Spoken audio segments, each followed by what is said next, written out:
Is jy 'n man en 'n vrou van die teenwoordigheid van God?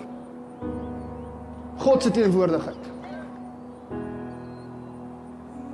Die antwoord vir jou huwelik wat uitmekaar uitval, God se teenwoordigheid.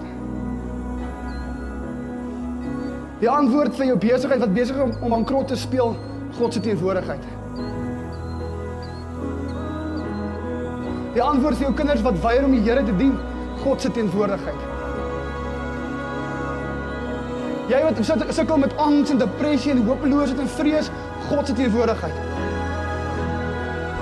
God se teenwoordigheid is die oplossing, kerk. God se teenwoordigheid is die plek waartoe ek en jy moet hardloop heel eerste. Dis daar waar ons bekragtig word, bemagtig word om te floreer in Jesus naam. Dit is dit wat hy huwelik bymekaar hou en maak dat hy huishouding floreer. Die teenwoordigheid van God is die oplossing vir Suid-Afrika.